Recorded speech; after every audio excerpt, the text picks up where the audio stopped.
We can definitely acknowledge at this point the clarity of Ice Spice in her fast-paced career.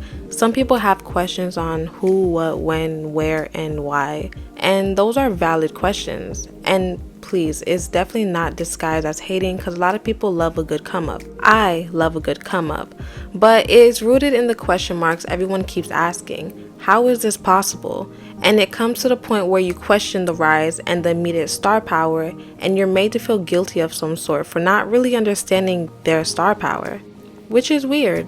You know, an industry plant is defined as an artist who presents themselves as being independent and doing things on their own terms, but secretly has the industry backing and money to fund them and to artificially shape their narrative, which sounds familiar, because we're starting to see this a lot. Sometimes it really isn't about what you could do, but simply who you know, and that isn't just in the music industry, but all walks of life. Networking will get you places faster than hard work ever will, and that's simply just facts. Ice Spice met Riot USA while in college. Riot is a well-connected producer who's the son of DJ Enough. I could break it down for you guys, but I am a tea sipper, and Lovely T did a great job explaining it. Who is her producer / manager, is a young man named Riot USA. Now, Riot USA and Ice Spice went to the same school, and he's the one who encouraged her to start making music. He helped create her first song and developed her sound, which led her to go viral on Twitter. He also helped gain her traction on SoundCloud. Now it turns out, after doing some digging, that Riot USA is connected heavily in the music industry. His birth father is the legendary radio DJ Enough, who works at Hot 97. He's also Hot 97's mix show coordinator. The connection helped Ice Spice get attention, eventually leading her to signing to a label called 10K Projects.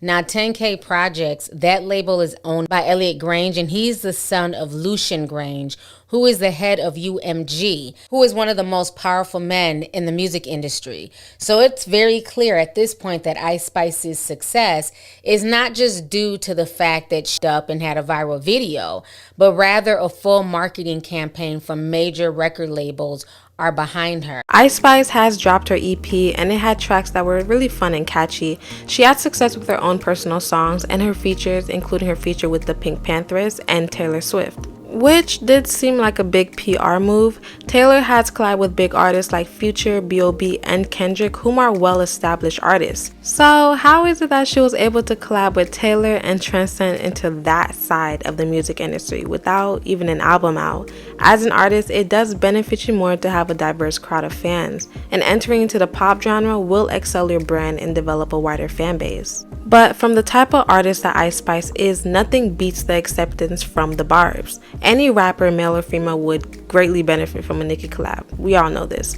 If it's one thing Nicki gonna do, she gonna kill a feature. So when Nicki and Ice collabed, she was welcomed with open arms by the Barbs. The aesthetic from the music video of Princess Diana and the big sister little sister type of nuance that was given off helped Ice gain a new following from the Barbs. Nicki fans are crazy and super protective of Miss Onika. So following Nicki's problems with the other girls from the rap industry and some of their reluctance to acknowledge Nicki, it helped that Ice never denounced her love for her. So that itself was like an automatic win for Ice, which is kind of silly, but a win is a win at the end of the day. Nicki also proclaimed her the princess. So not only does the fans like her, but now she got the Nicki stamp of approval, which isn't even the only time Nicki has given out that title. But you know, they like to pick and choose. Then comes the Barbie movie, which is the biggest movie coming out this year, and Ice is on the lead single from the soundtrack. And who has production contributions for the song? Riot USA, who also signed a global publishing deal with Warner Chappell Music, which is a subsidiary of the Warner Music Group, distributing the most talked about movie for the year, which I would like to note has the craziest marketing budget I've ever seen for a movie. I'm definitely gonna watch it. Comment down below if you're gonna watch it too.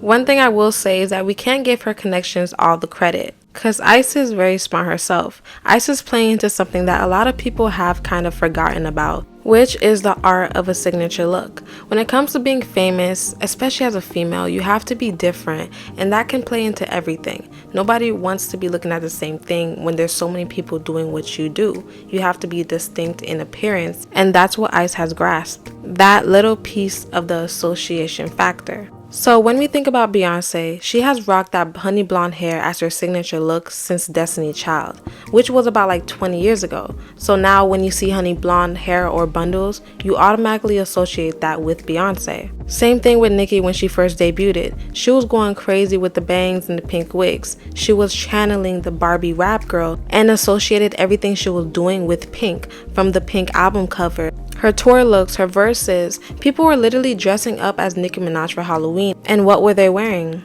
Pink wigs.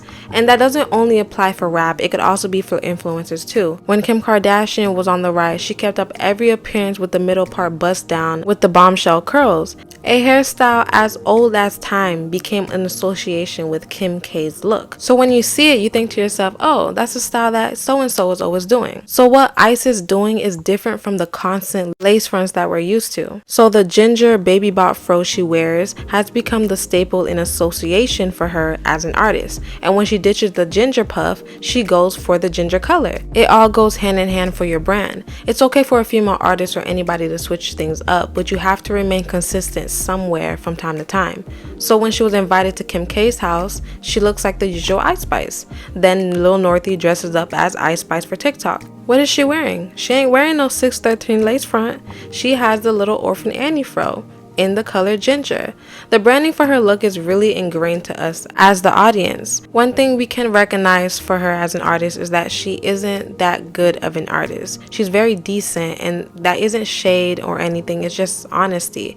But it's reached a point where we know she isn't that good, but because she's pretty and, unproblematic, it's like, it's like, well, okay, artists get criticized left and right no matter what. We can say her lyrics are whatever, her stage presence is whatever, her flow is whatever, but since she doesn't cause controversy, it's like, well, she's unproblematic.